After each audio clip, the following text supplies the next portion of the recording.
one.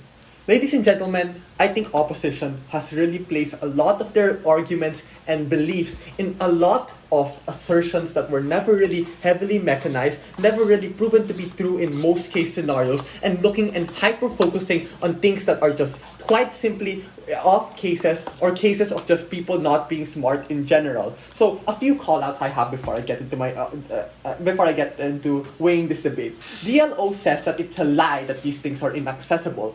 Bro, do you think that the average truck driver who Seth talked about is able to invest in a multi-billion-dollar hedge fund or investment bank? Probably not, gang. But apps like Robinhood and communities online are able to inform and serve these individuals because they are catered to the average Joe, ladies and gentlemen. And DLO talks about how people can make an algo and use technical analysis tools like Bollinger Bands and RSI. Bro, absent things like YouTube, Investopedia, and the internet, only 1% Wall Street traders are able to know about all this shit. Opposition just assumes that that everyone was just born yesterday and the internet is just new as fuck. Guys, it's 2025. People have a brain. Yes, on both sides there are still manipulations, but given the rise of these platforms and applications, government and institutions we mentioned are now more likely to be able to first step in, secondly regulate these spaces. Op is unengaging in that aspect in how these online spaces are dynamic and how they can improve. Now, let's explain how does this debate exactly went. I'll explain the first exchange first. What did my partner say? What did happen exactly? Well, Joseph told us was quite simple actually. Where's the best place for people to learn and to earn money? Well, we told you that first, the rise of these communities allows rapid access to financial literacy. Secondly, it shortens the learning curve and help people learn things from a younger age as they are able to go there face-to-face experience and actually know what's going on inside there. And thirdly, not beholden to a formal institution as they can now access it from anyone as long as they have the internet or an iPhone. So opposition responds with this, and not really very well. In fact, they tell us that, oh guys, online forums are not the only source for these people to learn things. They mention movies, media. It was kind of highly asserted, like, okay, maybe we can kind of assume that they're also trying to say formal institutions. This is already me trying to step in and add things to what they're saying. It's still, again, highly asserted and not really mechanized. Well, what we were trying to say is that it's not that there is no other way of learning, but methods of learning are just way easier when there's these communities involved. The average Joe is just more likely to get into this as opposed to just the main 1%. So it is just so this is not like in niche movies, paid services like education or other form of medias who they just gave like a vague idea. No, this is everyone now being able to understand it and being able to actually get into these communities. And there are also and those alternatives that they tried to say, they don't actually disappear in our side. Both can exist, and the communities that we have actually further boostens it, which is something that they don't actually think about or respond to. Secondly, their second responses, people are not as easy to fact check the Wall Street boys.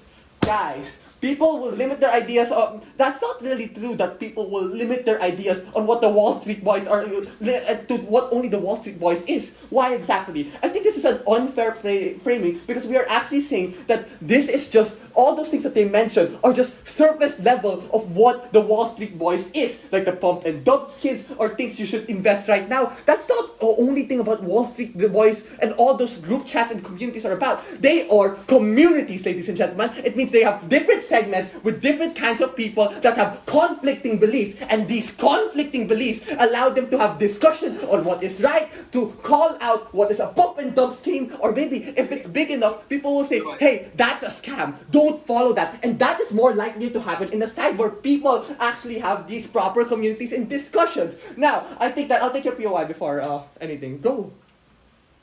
So the average uneducated truck driver, if he loses money in a get-rich-quick scheme, is he more likely to go and educate himself or say, fuck it, I lost all my money, I'm going to invest in the next get-rich-quick scheme, scheme, Okay. right?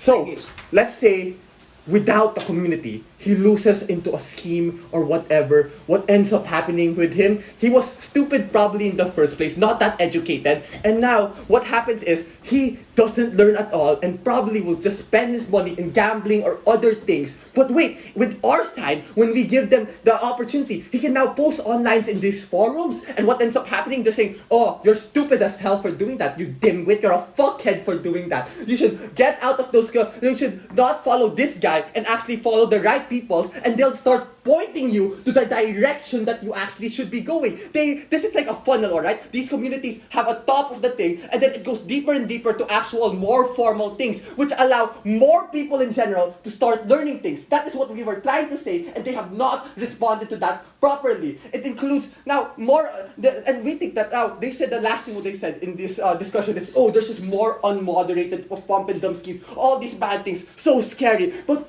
this is already responded by Jaron. These communities have remained unregulated only because they're small and they are far in between. They are not known by the media. They are not known by major companies. So what ends up happening? Well, they can continue their circle jerks. They can keep hiding what they're doing, and more problems will start arising, like pump and dump schemes not being told to the public in the first place. So what ends up happening?